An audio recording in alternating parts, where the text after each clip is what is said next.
পঞ্চদশ অধ্যায়। পঞ্চদশ অধ্যায় হচ্ছে গৌড় দেশে একটা রাজা ছিল নরসিংহা, ওনার নাম ছিল নরসিংহা।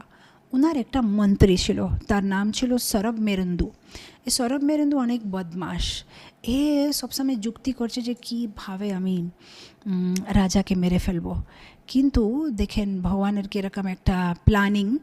ও রাজাকে তো মারতে পায় না, ও নিজে একটা খুব বড় রোগ, মানে তখনকার দিনে কি কলেরার একটা রোগ এসে ও নিজে মরে যায়। তো নিজে মরে গিয়ে যেহেতু এত খারাপ মনের ভিতরে ভাবগুলো ছিল, ও মানুষ শরীর পায় না, পরের জন্মে একটা ঘোড়ার শরীর পায়। আর ঘোড়ার শরীরটা কোথায় পেয়েছে? ও আবার এই গৌড়দেশেই। তো গৌড়দেশেই এখন রাজার কাছেই আবার এসে গেছে। এখন রাজা এই ঘোড়ার উপরে বসে একদিন শিকার করতে যাচ্ছে। ও শিকার করার পরে অনেক ঘন্টা যাওয়ার পরে উনি ক্লান্ত হয়ে গেছে। ক্লান্ত হয়ে ওই ঘোড়াকে মানে ওই গাছে বেঁধে যে এখন একটু গাছের নিচে আরাম করব, তখন দেখছে গাছের তলাতে একটা ছোট্ট কিছু লেখা আছে। তখনকার দিনে ওই তালপত্রতে ঋষিরা লিখতেন তো শ্লোক, তখন তো পেপার ছিল না, ওই গাছের পাতার উপরে লেখা থাকে। তো রাজা দেখছে কি লেখা আছে পাতার উপরে।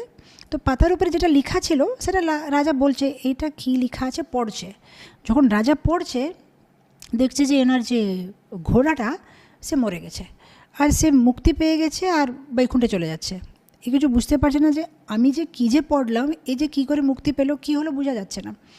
তখন উনি আরও ভিতরে যাচ্ছে যে এখানে যদি এই যে লেখাটা আছে, মানে নিশ্চয় আশেপাশে কোনো একটা সাধু বাবার কুটির থাকবে, আশ্রম থাকবে। তো উনি যখন খুঁজে তখন পেয়ে যাচ্ছে বিষ্ণু শর্মা সাধুর একটা খুব বিশাল বড় আশ্রম। তখন উনি ভিতরে গিয়ে বিষ্ণু শর্মা সাধুর পায়ে পড়ে বলছে যে এটা কি লেখা আছে সাধু বাবা, একটু বুঝান, আমি যেটা পড়লাম আমার ঘোড়াটা মোক্ষে পেয়ে গেছে। তখন উনি হাসি পাচ্ছেন, বলছে আরে তুমি যেটা পড়েছো সেটা আমার শিষ্যেরা অভ্যাস করছে, যেহেতু আমি ওদেরকে কণ্ঠস্থ করাচ্ছি ভগবদ্গীতার পঞ্চদশ অধ্যায় পুরুষোত্তম যোগ চ্যাপ্টার 15। তো ওরা মানে কণ্ঠস্থ করতে জন্য বারবার লিখছে। তো তুমি সেটা থেকে একটা শ্লোক পাঠ করেছো, কিন্তু এই শ্লোকটা এত পাওয়ারফুল যে সাথে সাথে তোমার এই যে ঘোড়া ছিল সেটা পূর্বতে তোমার মন্ত্রী ছিল, ও মানে মুক্তি পেয়ে গেছে। তখন রাজা মানে বলছে না আমি এ শিখতে চাই, যদি একটা শ্লোকের আধা লাইনে যদি কেউ মুক্তি পাবে তাহলে যদি আমি পুরো অধ্যায়টা শিখবো, আমি কত ভগবানের কৃপা পাবো। তারপরে বিষ্ণু শর্মা কাছে নরসিংহ রাজা পুরো এই যে পঞ্চদশ অধ্যায় পাঠ করতে শিখে যায়। আমরা একটা শ্লোক নিয়ে আগে যাব। না তদ ভাষয়তে সূর্যো না শশাঙ্কো না পাবকা यद् गत्वा न निवर्तन्ते तद्धामा परमं मम।